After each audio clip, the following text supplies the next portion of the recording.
What if everything you see is not real? What if this world, your body, your senses, even the sky above you, is only a shadow? One man said the truth lives beyond this world. Another said the truth is right in front of your eyes. They were teacher and student.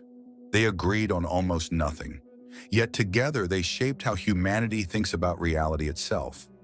Is truth found in ideas or in experience, in the mind or in the world?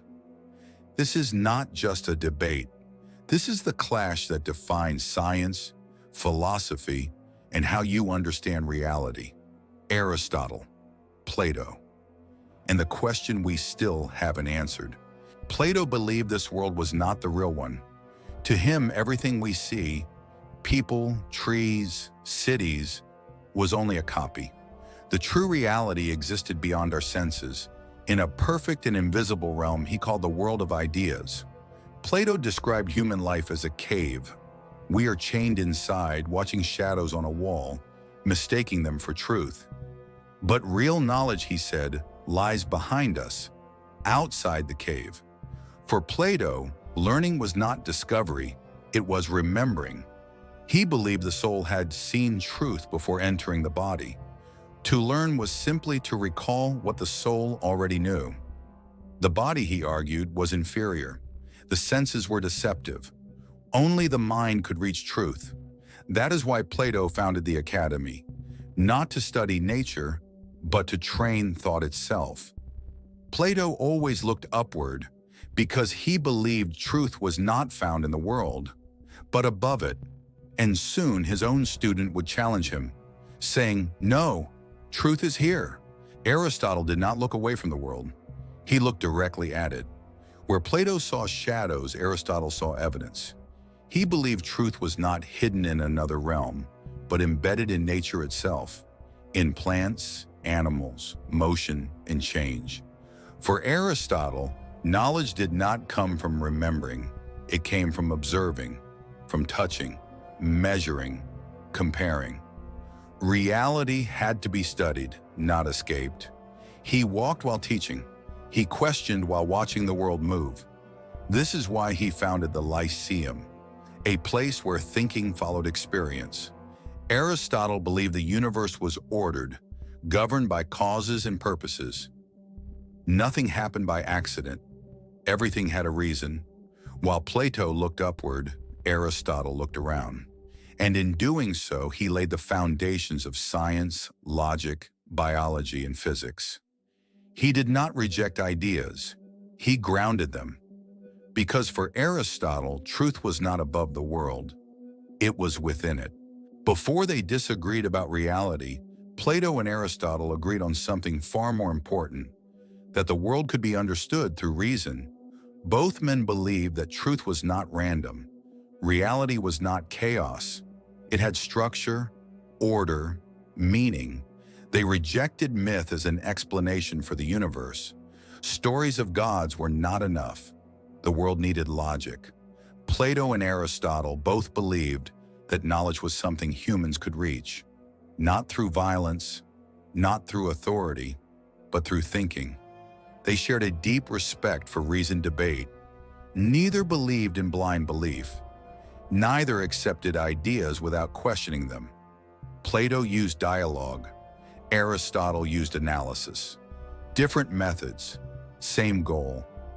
Both philosophers believed that the human mind had a special role in the universe, to think, to judge, to seek truth. For both of them, the mind separated humans from animals. Reason was not just useful, it was defining. They also agreed that education mattered more than power. Plato founded the academy. Aristotle founded the Lyceum. These were not schools for memorization. They were places for questioning, places where ideas were challenged, not repeated. In ethics, they shared a core belief. A good life is not about pleasure alone. Both believed that virtue, discipline, and purpose were essential to being human. Happiness was not instant. It was built. Even in their views of the cosmos, they shared common ground. Both believed the universe was ordered. not accidental, not meaningless. The disagreement was not about whether there was order, but where it came from. Plato believed order came from perfect ideas. Aristotle believed order came from nature itself. But both rejected the idea that the universe was random. This is the most important truth about them. Aristotle did not destroy Plato's philosophy. He continued it. He argued with his teacher because he believed the search for truth never ends. Without Plato, there is no Aristotle. Without Aristotle, Plato remains incomplete. They were not enemies. They were two sides of the same intellectual revolution. One looked upward, the other looked around. But both were trying to answer the same question. What is real, and how can we know it? Plato and Aristotle both believed that the universe was ordered, intelligent, and governed by reason. For them, the cosmos was not chaos. It was not random. But when it came to what the planets truly were and why they moved, their views diverged completely. Plato. The heavens are perfect for Plato. The sky was not just a physical space. It was the realm of perfection.